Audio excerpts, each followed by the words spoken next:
আজ আমরা কথা বলবো ব্রোকেন অ্যারো নিয়ে। এটি একটি ষড়যন্ত্রের গল্প, কিভাবে কিছু আমেরিকান সৈনিক আমেরিকারই নিউক্লিয়ার অস্ত্র চুরি করে এবং পরে সেই অস্ত্র ব্যবহার করে আমেরিকাকেই ব্ল্যাকমেল করতে শুরু করে। গল্পের শুরুতে আমরা দুইজন সৈনিককে দেখি, মেজর ভিক এবং ক্যাপ্টেন রাইলি। তারা দুজন একে অপরের সাথে ফাইট প্র্যাকটিস করছে। ভিক রাইলির চেয়ে ভালো ফাইটার। সে রাইলিকে বারবার হারায় এবং তাকে শেখায় কিভাবে লড়তে হয়, বিশেষ করে যখন প্রতিপক্ষ আক্রমণ করে তখন কিভাবে নিজেকে রক্ষা করতে হয়। রাইলি এসব বিষয়ে খুব মনোযোগ দিয়ে শিখছে। তাদের মধ্যে একটি বাজি ছিল, যে জিতবে সে অপরজনের কাছ থেকে $2 পাবে। লড়াই অনেকক্ষণ ধরে চলে এবং শেষে ভিক জিতে যায়। তখন রাইলি তাকে $20 দেয়, কিন্তু ভিক টাকা দেখে বলে, তুমি আজ মন দিয়ে লড়নি, তাই আমি এই টাকা নিতে পারবো না। ঠিক তখনই তারা জানতে পারে যে তাদের জন্য একটি নতুন মিশন এসেছে। তারা দুজনই ইউএস এয়ারফোর্সের পাইলট। তারা তাদের সিনিয়রের কাছে গেলে তিনি জানান এই মিশন খুবই বিপজ্জনক, কারণ তাদের প্লেনে করে 2টি নিউক্লিয়ার অস্ত্র এক জায়গা থেকে অন্য জায়গায় নিয়ে যেতে হবে। সব তথ্য পাওয়ার পর তারা মিশনের জন্য প্রস্তুত হয়ে যায়। কিছুক্ষণ পর অস্ত্রগুলো প্লেনে লোড করা হয় এবং তারা টেক অফ করে। দুজনই খুব সিরিয়াস এই কাজ নিয়ে, এবং আকাশে উঠে তারা নিজেদের মধ্যে কথা বলতে থাকে। অন্যদিকে আমরা আরেকজন সৈনিককে দেখি, যে ল্যান্ডিংয়ের রাস্তা ক্লিয়ার করতে এসেছে। সে দেখে একটি ছোট ক্যাম্পে একটি দম্পতি আছে। প্রথমে সে তাদের চলে যেতে বলে, কিন্তু হঠাৎ সে বুঝতে পারে তাদের বাঁচিয়ে রাখা যাবে না। তখন সে বন্দুক বের করে তাদের হত্যা করে। এরপর তার সঙ্গীরাও সেখানে এসে যোগ দেয়। এদিকে প্লেনে ভিক অদ্ভুত আচরণ শুরু করে। রাইলি কিছুই বুঝতে পারে না। হঠাৎ ভিক রাইলির ওপর গুলি চালায়। তখন রাইলি বুঝতে পারে ভিক তার সাথে বিশ্বাসঘাতকতা করতে যাচ্ছে।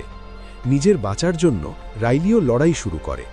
দুজনের মধ্যে দীর্ঘ সময় ধরে লড়াই হয়। শেষে ভিক বুঝতে পারে রাইলিকে সহজে হারানো যাবে না। তখন সে রাইলির ইজেকশন সিট টেনে দেয়, ফলে রাইলি প্লেন থেকে নিচে পড়ে যায়। এরপর ভিক নিজের পরিকল্পনা বাস্তবায়ন শুরু করে। সে একে একে 2টি নিউক্লিয়ার অস্ত্র নিচে ফেলে দেয়, যাতে তার সঙ্গীরা সেগুলো সংগ্রহ করতে পারে। তারপর সে এয়ারফোর্স বেসে কল করে জানায় রাইলি বিশ্বাসঘাতকতা করেছে। সে অস্ত্র চুরি করতে চেয়েছিল এবং ভিককে মারার চেষ্টা করেছে। এই মিথ্যে কথা বলার পর ভিক নিজেও ইজেক্ট করে এবং প্লেনটি ছেড়ে দেয়। কিছুক্ষণ পর প্লেনটি পাহাড়ে গিয়ে ক্র্যাশ করে। ভিক এসব করেছে যাতে পুরো দোষ রাইলির উপর পড়ে এবং সে সহজে অস্ত্রগুলো বিক্রি করতে পারে। এয়ারফোর্সে খবর পৌঁছানোর পর সবাই আতঙ্কিত হয়ে পড়ে। তারা বুঝতে পারে না কি করা উচিত।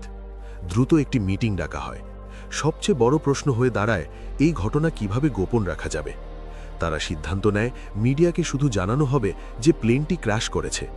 কিন্তু একজন সৈনিক বলে এটা বড় ভুল হবে, কারণ মিডিয়া যদি জেনে যায় যে প্লেনে 2টি নিউক্লিয়ার অস্ত্র ছিল, তাহলে পরিস্থিতি আরও ভয়াবহ হয়ে উঠবে। ওরা বলে, যেভাবেই হোক আমরা সত্যিটা বাইরে যেতে দেব না। আমাদের খুব হিসাব করে কাজ করতে হবে। যাই হোক না কেন, মিডিয়াকে আমরা সুযোগ দিতে পারি না যেন তারা আমাদের সম্মান নষ্ট করে। তখন সবাই প্রশ্ন করে, তাহলে আমরা মিডিয়াকে কি বলবো? কাইজ বলে, আমাদের পুরো সত্যিটাই বলে দেওয়া উচিত আজ আসলে কি হয়েছে। কিন্তু বাকিরা সেটা মানতে চায় না। তারা বলে, সত্যি বলা মানে নিজেরাই নিজেদের বদনাম করা।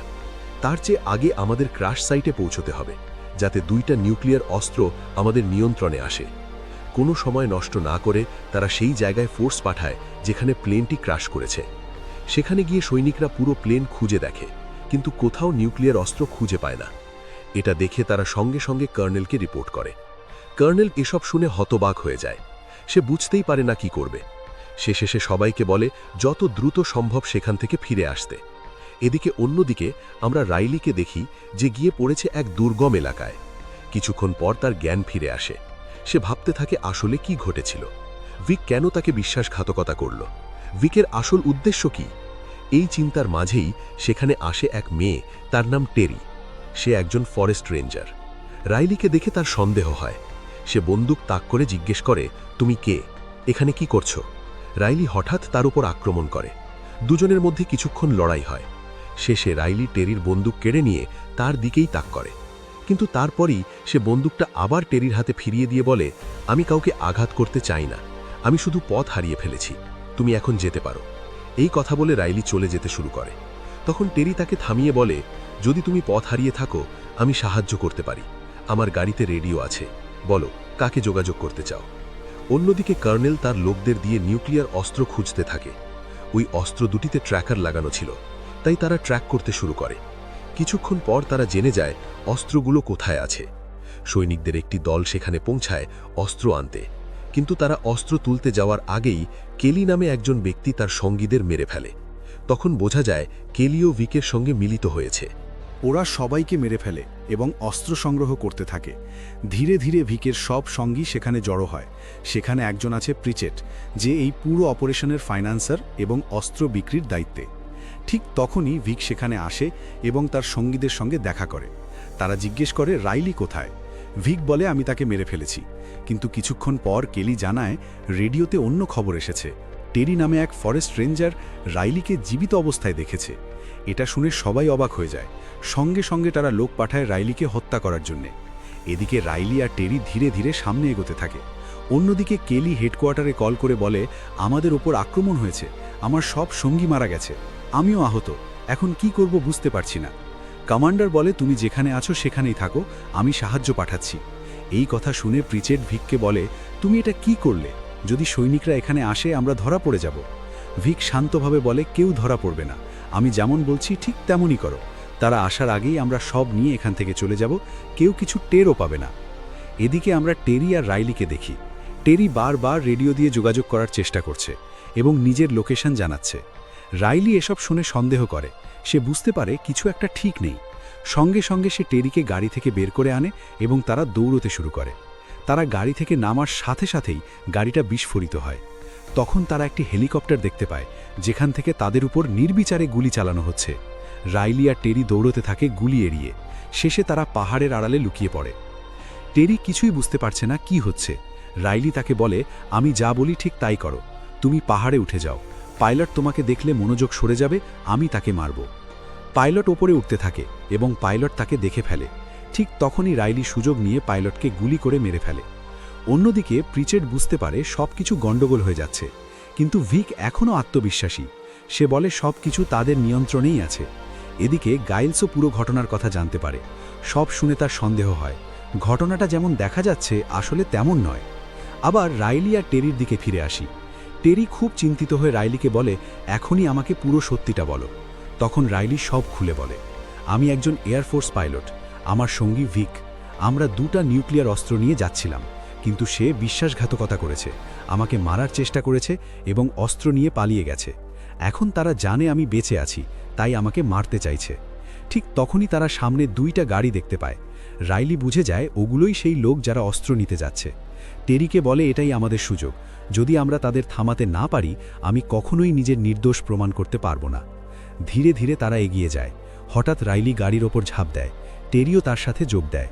তারা গাড়ির ভেতরে ঢুকে ড্রাইভারকে মেরে ফেলে। তারপর গ্যাসোলিনের উপর বোমা লাগিয়ে অন্য গাড়িতে ছুড়ে দেয়। একটি বড় বিস্ফোরণ ঘটে।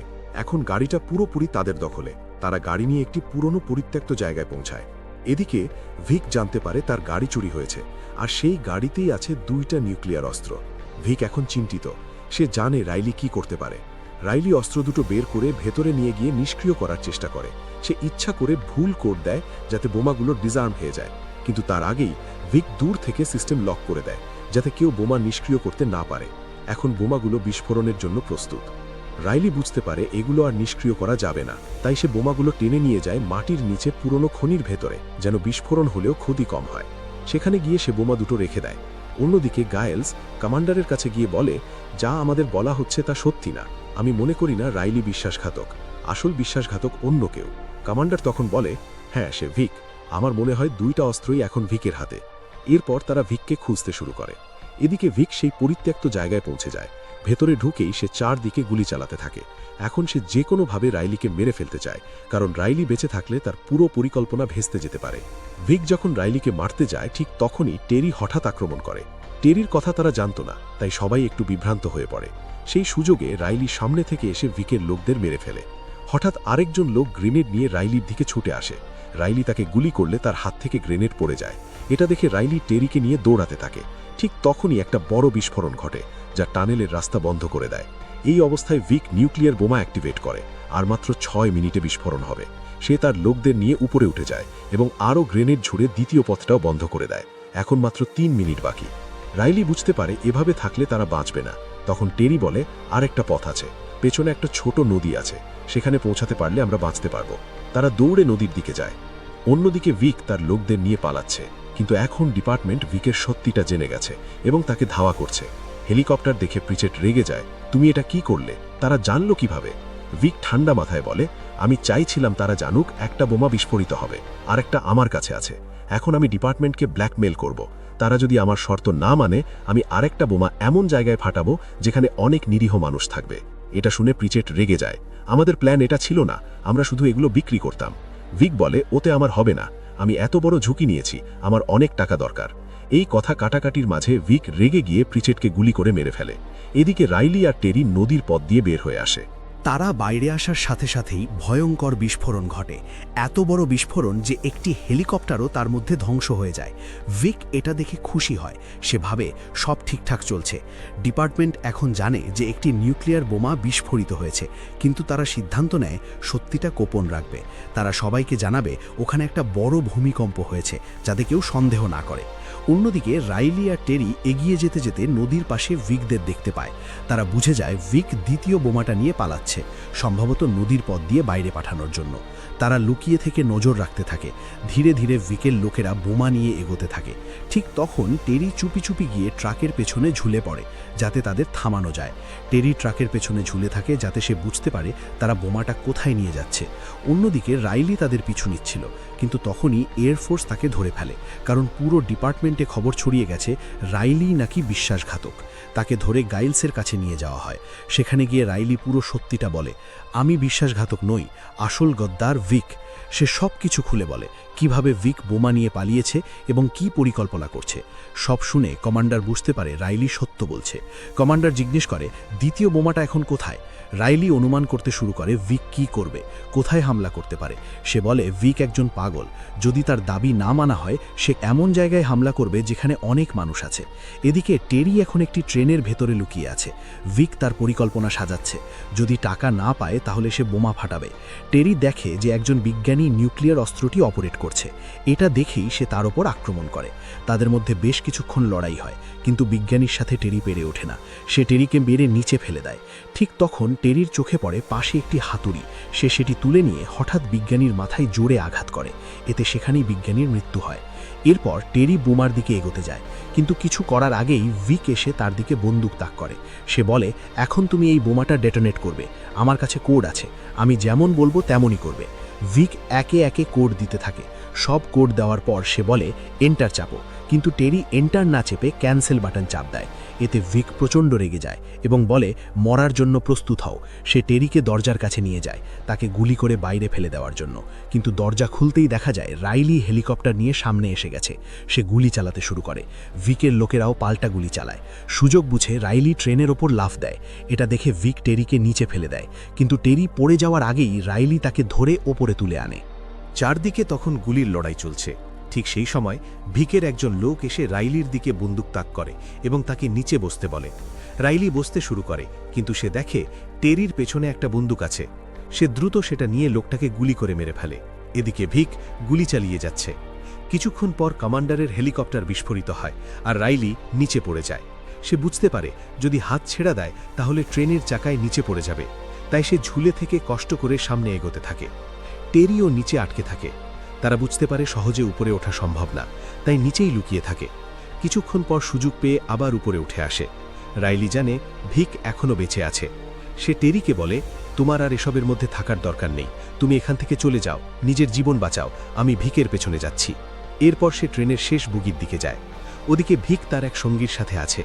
সেই লোক বুঝতে পারে বোমা বিস্ফোরিত হতে যাচ্ছে, তাই সে ভয়ে ভিককে বলে, এখনই এটা বন্ধ করো, আমি মরতে চাই না। তাদের মধ্যে তর্ক চলছিল। ঠিক তখনই রাইলি ঢুকে পড়ে এবং এক লাথিতে ভিকের সাথে থাকা লোকটাকে বাইরে ফেলে দেয়। এখন শুরু হয় রাইলি ও ভিকের শেষ লড়াই। ভিক বলে, আমি ইতিমধ্যেই বোমা চালু করেছি, তুমি চাইলেও এটা বন্ধ করতে পারবে না, চল লড়াই করি।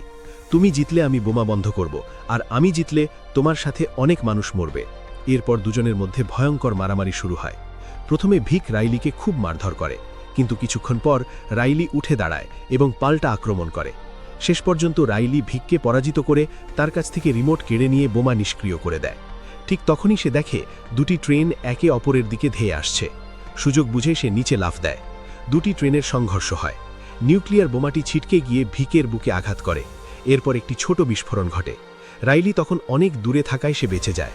সব শান্ত হওয়ার পর রাইলি সামনে তাকিয়ে টেরিকে দেখতে পায়। একে অপরকে জীবিত দেখে তারা খুব খুশি হয়। তারা একে অপরকে জড়িয়ে ধরে এবং প্রথমবারের মতো ঠিকভাবে নিজেদের পরিচয় দেয়। এভাবেই শেষ হয় সিনেমাটি। তো বন্ধুরা, আজকের ভিডিও এখানেই শেষ। যদি ভিডিওটি ভালো লাগে তাহলে লাইক, শেয়ার আর সাবস্ক্রাইব করতে ভুলবেন না। ধন্যবাদ।